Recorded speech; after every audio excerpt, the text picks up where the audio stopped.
हिंदी में यूपीएससी की तैयारी से संबंधित प्रोग्राम्स को देखने के लिए सब्सक्राइब करें स्टडी IQIAS हिंदी। हम सभी लोग बचपन में एक कहानी सुनते आए हैं कि चोर के घर चोरी हुई, चोरी किसने की पता ही नहीं चला। पता लगाने के लिए किसी पर भी आरोप लगा दिया कि मुझे इस पर शक है, इसने चोरी कर ली। क्या पता चोर खुद ही अपने घर में चोरी करके बैठा हो।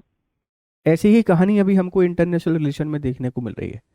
पीछे जो इमेजेस आपको दिखाई दे रही हैं एक आतंकवादी हमले की हैं, फिदायीन आतंकवादी हमले की तस्वीरें। और आप बिलीव नहीं करेंगे, ये तस्वीरें पाकिस्तान के इस्लामाबाद की हैं, भारत की नहीं है। अभी कुछ दिनों पहले हमने देखा था कि भारत में दिल्ली में लाल किला जो मेट्रो है उसके पास में एक कार में ब्लास्ट हुआ, उसके कारण बहुत सारे लोगों को हमने खोया। उस हमले की जिम्मेदारी अभी तक किसी ने नहीं ली है। ली क्यों नहीं है? उनको पता है कि अगर जिम्मेदारी लेंगे तो उसके बाद का हाल क्या होगा, ये सबको पता है। लेकिन जैसे ही ये घटना पाकिस्तान में हुई, पाकिस्तान ने एलिगेशन लगाना शुरू कर दिया भारत के ऊपर। मतलब वक्त बदलते हुए वक्त की कहानी को देखिए, कहानी क्या है। एक समय हुआ करता था कि हम सिर्फ आरोप लगाते थे कि पाकिस्तान ने अटैक कर दिया है।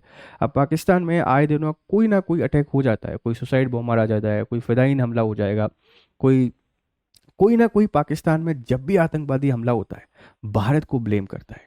वक्त बदलना इसी को कहते हैं। हालांकि आतंकवाद का कोई भी स्वरूप भारत कभी भी पसंद नहीं करता है और भारत ने हमेशा ये कहा है कि भारत की जीरो टॉलरेंस पॉलिसी है आतंकवाद को लेकर, और हम उसमें बिलीव भी करते हैं। ना हम आतंकवाद को बर्दाश्त करते हैं, ना ही हम आतंकवाद को पहलाते हैं। तो पाकिस्तान ने जो आरोप लगाए हैं वो तो बेबुनियादी आरोप हैं। ये मुद्दों से भटकाने का उनका तरीका है कि चलो मुद्दों से भटकाने की कोशिश करते हैं। और भारत जो है एक सॉफ्ट पावर के तौर पे इमर्ज हो रहा है। भारत को सॉफ्ट पावर के तौर पे इमर्ज ना होने से रोके जाने की उनकी एक चाल हो सकती है। तो स्वागत है आप लोगों का, मेरा नाम है गौरव शर्मा। जनरल स्टडीज़ के ढेर सारे टॉपिक आपसे डिस्कस करते हैं। IR का टॉपिक है, इसकी इंपॉर्टेंस को समझने की कोशिश करेंगे और पाकिस्तान की चाल को समझने की कोशिश करेंगे। खबर को थोड़ा सा देख लेते हैं। खबर देखिए भाई, उससे पहले ये आपके लिए टेलीग्राम चैनल है, आप इसको ज्वाइन कीजिए। इस टेलीग्राम चैनल पर आपको इंपॉर्टेंट अपडेट और PDF मिल जाती हैं। तो PDF आपको चाहिए, अपडेट आपको चाहिए, आप इस टेलीग्राम चैनल को ज्वाइन कीजिए और यहाँ से आप अपनी प्रिपरेशन को बेहतर कर सकते हैं। खबर देखो भाई, पाकिस्तान में फिदायीन हमला। PM शहबाज बोले कि भारत ने कराया है। रक्षा मंत्री का अलग दावा, अफगानिस्तान ने जिम्मेदार। भारत ने सभी आरोपों को खारिज किया है। सरकार के दो प्रमुख, एक प्रधानमंत्री एक रक्षा मंत्री, दोनों आपस में बात ही नहीं कर पाए आरोप किस पे लगवाने। क्या पता हमला खुद ने ही करवा लिया हो, क्योंकि आतंकवाद की जो पनाह है या आतंकवाद का जो केंद्र है वो तो पाकिस्तान ही है, सबको पता है, पाकिस्तान को भी पता है। दूसरे देशों से दान लेने के लिए, पैसा लेने के लिए बस वो उसको पनाह देते रहते हैं, क्योंकि भारत को आगे बढ़ने से रोकना ही उनका एकमात्र लक्ष्य है, कुछ और नहीं है। और ये जो टेरर अटैक कराता है पाकिस्तान अपने अंदर, उसके पीछे भी वजह है कि पाकिस्तान भारत की उस सॉफ्ट पॉलिसी को खराब करना चाहता है। एक सॉफ्ट पावर जो हम इमर्ज हो रहे हैं उसको कमजोर करना चाहता है। ये साबित करना चाहता है कि भारत आतंकवाद को जन्म दे रहा है, पाकिस्तान नहीं। क्योंकि पहले पाकिस्तान से अटैक होते थे भारत में, अभी उनके मंसूबे सफल हो नहीं पा रहे हैं, तो वो चंदा तो मिल नहीं पा रहा है। अब चंदा इसी की बुनियाद पे लेना चाहते हैं कि भारत आतंकवाद को जन्म दे रहा है। आप समझ रहे हैं कि ये एक डिप्लोमेटिक वॉर पाकिस्तान के द्वारा खेला जा रहा है।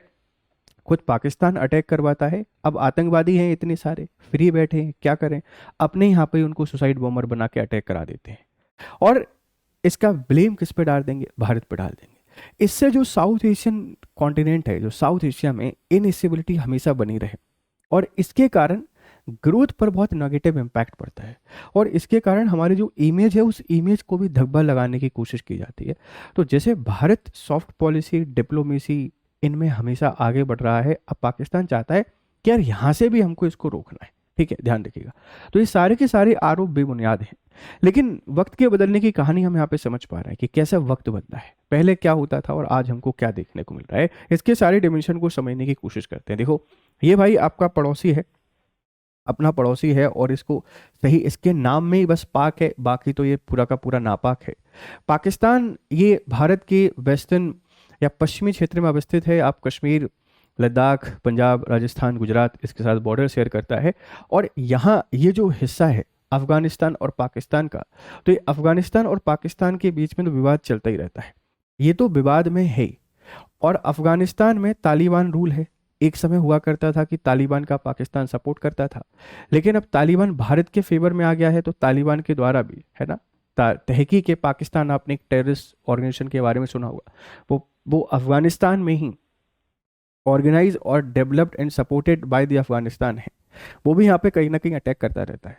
और इसीलिए रक्षा मंत्री ने कहा है कि ये अटैक अफगानिस्तान के द्वारा भी प्रायोजित हो सकता है, क्योंकि अफगानिस्तान जो पाकिस्तान और अफगानिस्तान के बीच में बॉर्डर है, उस बॉर्डर को एक्सेप्ट ही नहीं करता है। वो कहता है ये तो भारत के साथ ब्रिटिशर्स की ट्रीटी थी, 1947 के बाद आपने अफगानिस्तान से कोई ट्रीटी की नहीं, तो हम इसको क्यों माने। तो वो इस एरिया को हड़पने या इस एरिया पे अपने अधिकार को जताता रहता है और पाकिस्तान को परेशान करता रहता है। इसलिए कहते हैं कि अगर आप पालोगे सपोलों को तो एक दिन वो आपको डस सकते हैं। आपने आतंकवाद को पनाह दी और वो आज आपको ही परेशान कर रहा है, आरोप भारत पे लगाने से क्या होगा। आप भारत की इमेज को ही खराब करने की कोशिश कर सकते हैं, पर आपके आरोप लगाने से इमेज हमारी खराब हो नहीं जाएगी। हमारी डिप्लोमेसी या सॉफ्ट पावर अब एक ग्लोबल पावर के तौर पे इमर्ज हो रही है और आप उसको रोक नहीं सकते हैं, ध्यान रखिएगा। घटना कहाँ पर हुई है, घटना देखो, पहले ये बयान देख लो। धमाके पर पाक रक्षा मंत्री के अलग अलग दावे। ये हमले भारत के समर्थन से होने वाले आतंकवाद का हिस्सा है, जिनका मकसद पाकिस्तान को अस्थिर करना है। अफगान जमीन से भारत की सरपस्ती में किए जा रहे हैं। इन हमलों की जितनी भी निंदा की जाए वह कम है। ये लोग हमको सिखा रहे हैं शराफत। जैसे पाकिस्तान के नाम में सिर्फ पाक है, उसी तरीके से इनके नाम में सिर्फ शराफत है, बाकी शरीफ नहीं है। खुद हमले करा रहे हैं, आपने अफगानिस्तान की तरफ से कराया हो, आपने खुद की तरफ से कराया हो, कराया आप नहीं है। इल्जाम लगा दो भारत के ऊपर, ताकि जो डिप्लोमेसी है उस डिप्लोमेसी में हम लोग जीत जाएं।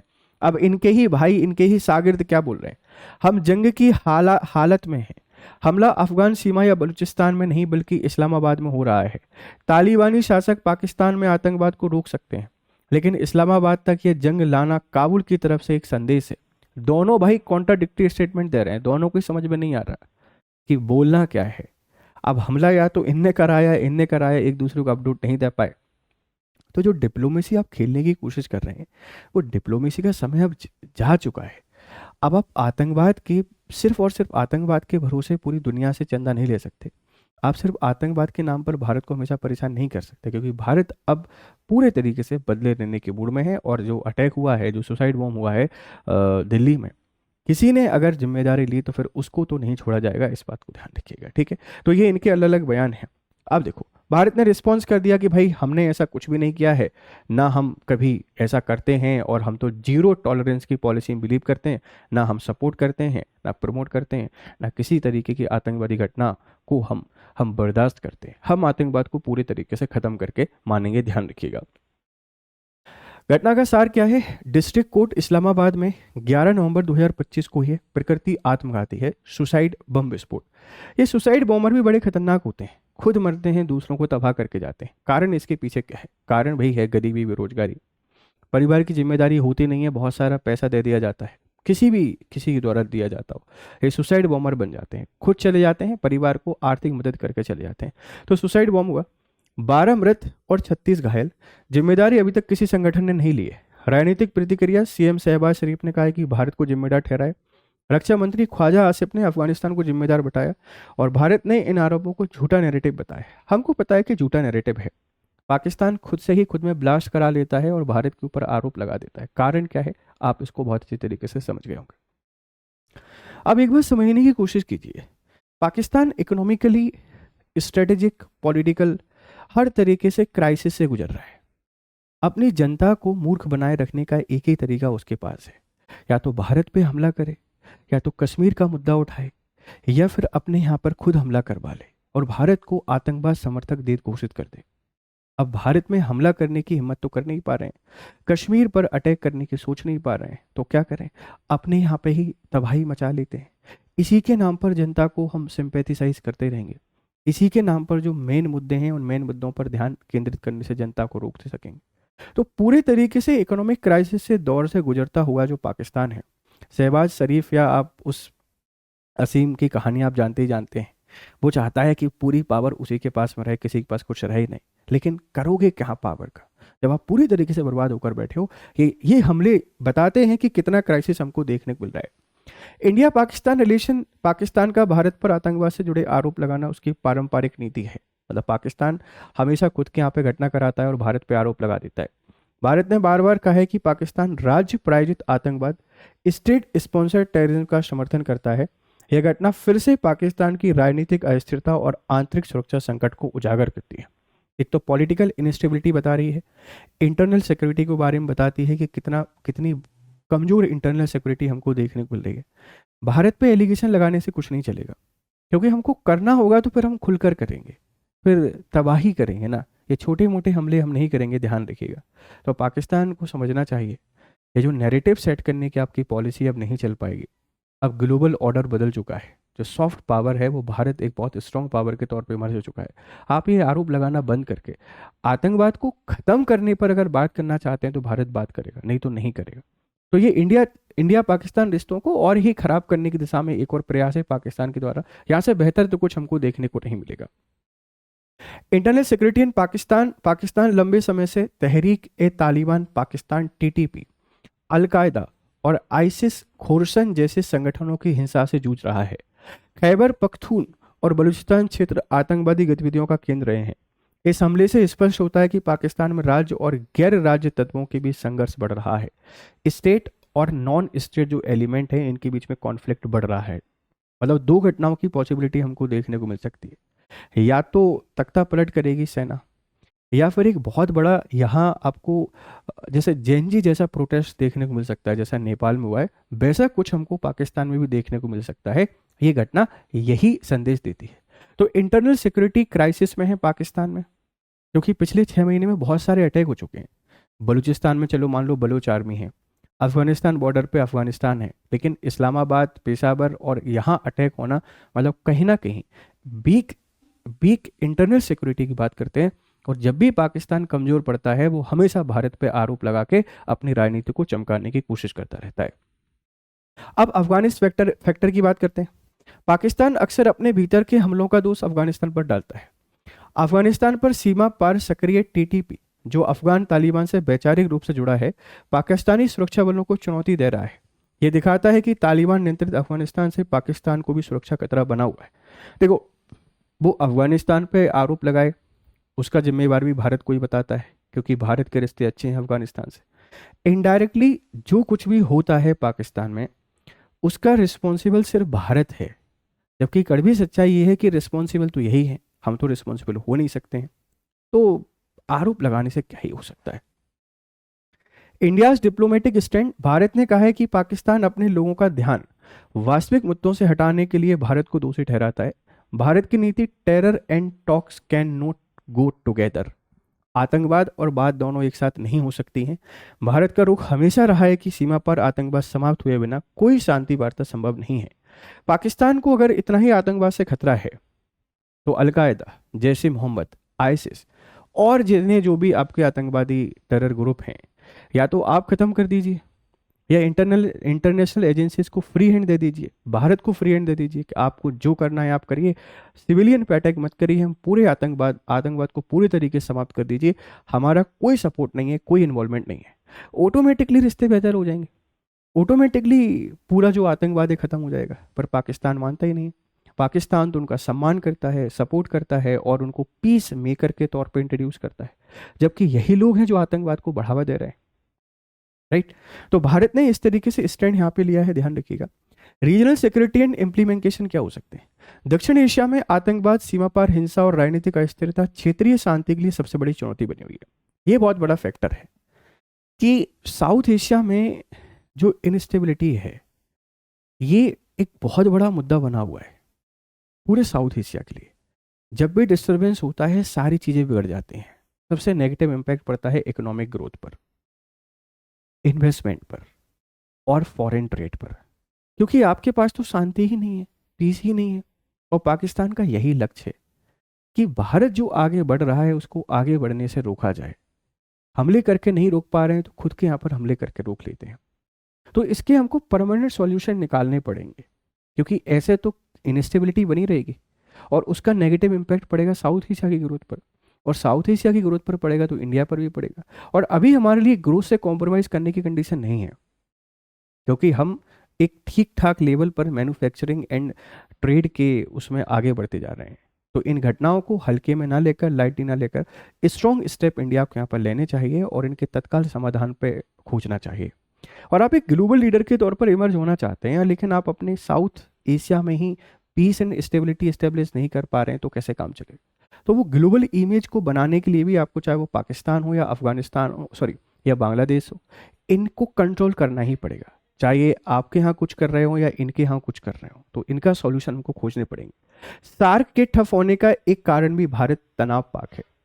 जो सार्क संगठन है, जो रीजनल कॉपरेशन था साउथ एशिया का, ये इफेक्टिवली वर्क नहीं कर पा रहा है। रीजन क्या है? भारत पाकिस्तान तनाव। हम तो तनाव चाहते ही नहीं है, वही चाहते हैं ताकि सार्क अच्छे से काम ना करे और रीजनल जो इंस्टीट्यूट है उनकी इंपॉर्टेंस पूरी तरीके से खत्म हो जाए। तो पाकिस्तान जैसे मूर्ख देशों को समझाना पड़ेगा, सबक सिखाना पड़ेगा, तब जाकर यहाँ पर स्टेबिलिटी आएगी। इस घटना से स्पष्ट है कि पाकिस्तान की आंतरिक अस्थिरता का सीधा असर पूरे क्षेत्र की सुरक्षा संरचना पर पड़ता है। नॉट ओनली सुरक्षा, इसके और डिफरेंट डायमेंशन हमको यहाँ देखने को मिल रहे हैं और ये हर तरीके से खतरनाक है, तो हमें इनको रोकना पड़ेगा। इस बात को ध्यान रखिएगा, ठीक। क्वेश्चन है, हाल ही में समाचारों में रहा तहरीक तालिबान पाकिस्तान टीटीपी किस देश में सक्रिय आतंकवादी संगठन है? इसका आंसर आपको कमेंट बॉक्स में देना है। ये मेंस के लिए एक क्वेश्चन है, how does political instability in Pakistan impact Indian security concern? जो पाकिस्तान में राजनीतिक अस्थिरता है, भारत की जो सुरक्षा है, इसके लिए कैसे एक चिंता का कारण है, आपने इसको लिखना है। एक फ्रेमवर्क आपको यहाँ पर देखने को मिल रहा है। इंट्रोडक्शन में आप हाल ही की घटनाएं जैसे इस्लामाबाद में धमाका पाकिस्तान के अंदरूनी संकट को दिखाती है। आप इंट्रोडक्शन यहाँ से शुरू कर सकते हैं कि हाल ही में जो पाकिस्तान है, इस पाकिस्तान में जो आतंकवादी हमले हो रहे हैं, ये हमले पाकिस्तान में आंतरिक असुरक्षा को बताते हैं, पाकिस्तान में राजनीतिक संकट को बताते हैं। और पाकिस्तान में जब भी राजनीतिक संकट आता है, ये भारत के लिए हमेशा एक सुरक्षा की चुनौती बन जाता है। फिर आप इसकी बॉडी बता देंगे, बढ़ती आतंकी गतिविधियां, सीमा पार घुसपैठ की संभावना, राजनीतिक स्तर से कट्टरपंथी तत्वों को लाभ, भारत की सीमा सुरक्षा और कूटनीतिक असर। फिर ये सारे डायमेंशन में आप इसको डिफाइन कर देंगे कि क्या क्या इसके डायमेंशन हो सकते हैं।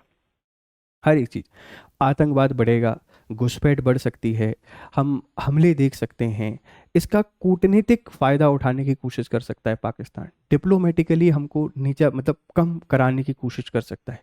ये सारे के सारे आप मेन बॉडी में इसके आंसर में लिख सकते हैं। और कंक्लूजन में, भारत को अपनी कूटनीतिक और सुरक्षा तंत्र को संतुलित रखना होगा। ऐसे स्ट्रेटेजिक इंपॉर्टेंस के तौर पर आप लोग बता सकते हैं कि हमारा कोई भी बयान, हमारी तरफ से लिया गया है कोई भी स्टेप पाकिस्तान के जो मंसूबे हैं उनको पूरा करने में मदद कर सकता है। तो हमको संतुलित होकर पूरी दुनिया को भरोसे में लेकर कोई भी स्टेप लेना है, ताकि पाकिस्तान को हम पूरी दुनिया के सामने बेनकाब कर सकें। आप इस तरीके से इसके आंसर की फ्रेमिंग कर सकते हैं। ये हमारे बैचेस हैं। आप 2027 की तैयारी कर रहे हैं सामान्य अध्ययन बैच के लिए, आपको प्रतिज्ञा प्लस हमारा ये फाउंडेशन बैच है जिसको आप लोग P2I के नाम से जानते हैं, जिसमें प्रीलिम्स से लेके इंटरव्यू तक का पूरा सफर स्टडी IQ के साथ आपका तय होता है। ये कोड याद रखना है, GS लाइव। 18,999 में पूरी आप GS की तैयारी कर पा रहे हैं 2027 के लिए। और ये 12 नवंबर से बैच की शुरुआत हो रही है शाम को 6 बजे। आप बैच से जुड़ने के लिए GS लाइव कोड का यूज़ करें और आपकी प्रिपरेशन को बेहतर करें। आप अगर 2028 की तैयारी कर रहे हैं तब भी आप इसको यूज़ कर सकते हैं। 30,999 में पूरा 2-2.5 साल का कोर्स आपको मिल रहा है। तो आप इन बैचेस से जुड़े, आपकी प्रिपरेशन को बेहतर करें। चलिए फिर मिलते हैं आपसे दूसरी क्लासेस में। उससे पहले अगर आपको PDF चाहिए तो ज्वाइन दिस ग्रुप, और फिर मिलते हैं आपसे। तब तक खुश रहें, मस्त रहें। Have nice day, good day to all.